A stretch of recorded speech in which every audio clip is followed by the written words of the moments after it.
Cada mañana, millones de personas en esta parte del mundo repetimos el mismo ritual. El sonido del agua, el aroma de la hierba, el primer amargo que despierta el día. Es algo tan cotidiano que pocas veces nos detenemos a mirar los nombres que nos rodean. Hay una marca, una cooperativa que seguro viste en la góndola o tenés ahora mismo en tu alacena. Andresito. Pero, ¿quién fue realmente el hombre detrás de ese nombre? No fue solo un caudillo más.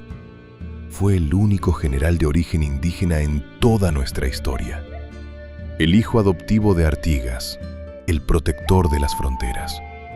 Un hombre que lideró a un ejército de lanzas y flechas contra el imperio más poderoso de la región, para defender lo que hoy es nuestro suelo. Hoy, en Camino y Cultura, vamos a desenterrar la historia de Andrés Guacurarí.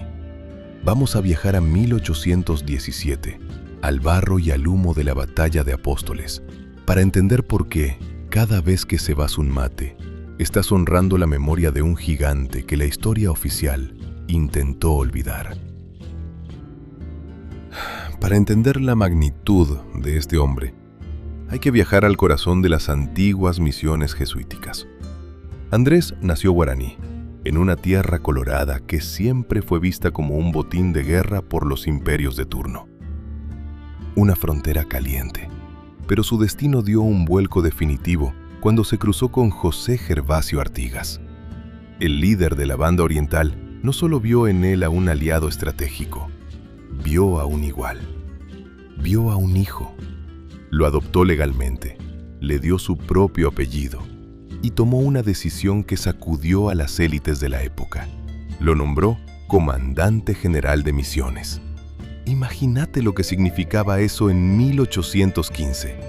Un líder 100% indígena al mando de un ejército regular, con la confianza total para organizar a su pueblo en armas. Su misión era clara, pero durísima: defender la frontera del río Uruguay y frenar el avance implacable del imperio luso-brasileño. Los portugueses querían esa tierra, y Andrés estaba dispuesto a todo para que no se la llevaran. Antes de llegar a los tiros y a la pólvora, hay una parte de la historia que los manuales suelen saltear. Andrés no era solo un guerrero de poncho y lanza. Fue un estadista brillante. Cuando logró recuperar los pueblos de las misiones, no impuso un régimen de terror. Todo lo contrario. Abolió la servidumbre, liberó a los esclavos que encontró en la región y repartió las tierras entre los guaraníes para que volvieran a ser dueños de su propio destino.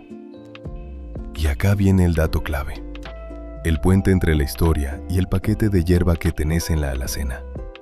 Andrés entendió que para ser libres necesitaban ser independientes económicamente. Así que reorganizó a su pueblo y reactivó la producción a gran escala de una planta sagrada que los jesuitas habían cultivado décadas atrás: la yerba mate. Para el general guaraní, la yerba no era solo una infusión para pasar el rato, era el motor financiero de la revolución. Mientras el gobierno central de Buenos Aires le daba la espalda a esta frontera, Misiones se sostenía comercializando yerba por los ríos. Un líder indígena, gobernando una provincia libre y próspera, era un ejemplo demasiado peligroso.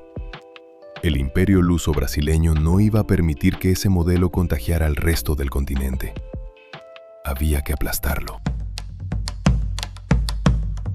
Julio de 1817.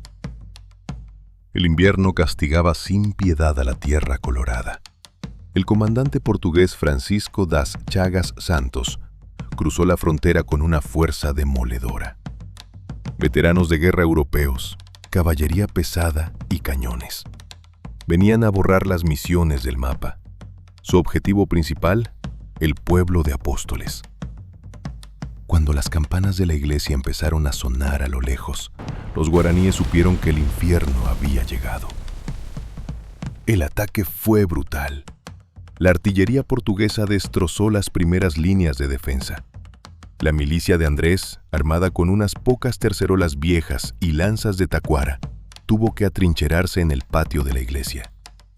El combate se volvió cuerpo a cuerpo en medio del barro y la niebla. Y ahí es donde la leyenda se hace gigante. Andresito no se quedó en la retaguardia dando órdenes. Peleó en primera línea. Su vincha roja marcaba el punto de resistencia entre el humo denso y la sangre de sus hermanos. Fueron horas de masacre. Parecía que las municiones se agotaban y que la caída era inminente. Pero el comandante guaraní tenía una jugada táctica guardada bajo la manga. Había escondido a su mejor caballería en las afueras. En el momento de mayor desesperación, dio la orden. Una carga fulminante por el flanco.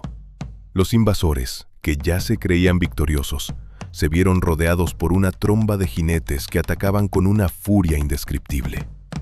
Superados y aterrados, los portugueses tuvieron que tocar retirada y huir despavoridos hacia la selva.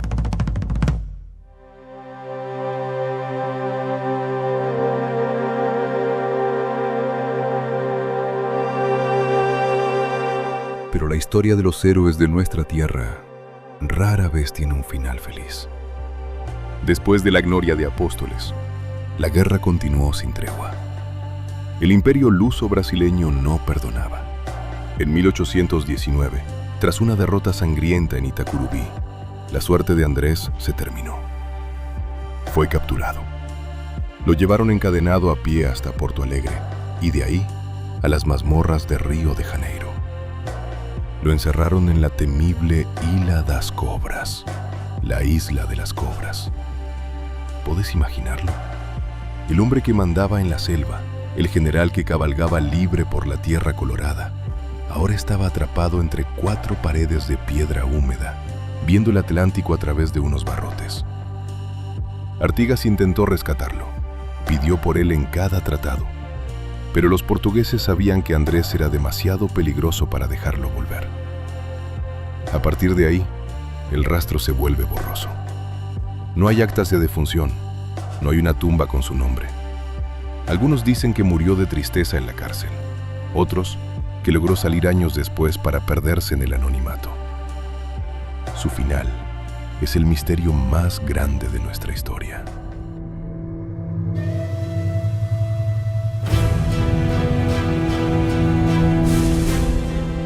La historia oficial, escrita desde los escritorios del puerto, intentó borrarlo durante casi 2 siglos. Lo llamaron bandido, lo llamaron rebelde, pero la memoria de los pueblos no se borra con tinta. Andresito siempre vuelve en cada mate que se ceba en el monte, vuelve en el orgullo de los misioneros, vuelve cada 30 de noviembre, cuando celebramos el Día Nacional del Mate en honor a su nacimiento. Y finalmente, vuelve en los libros de historia como lo que siempre fue, el general Andrés Guacurarí. Así que, la próxima vez que tengas ese paquete rojo y verde con letras amarillas frente a vos, acordate, no es solo hierba, es el espíritu de un hombre que dio todo, absolutamente todo, para que esa frontera siga siendo nuestra. Nada mal para un simple rebelde, ¿no? Si aprendiste algo nuevo hoy, dale a ese botón de me gusta y compartí este video con tus amigos materos. Para seguir descubriendo estas historias que forjaron nuestro camino, no te olvides de suscribirte y activar la campana. Nos vemos en la próxima ruta. Esto es Camino y Cultura. Dale me gusta a este video.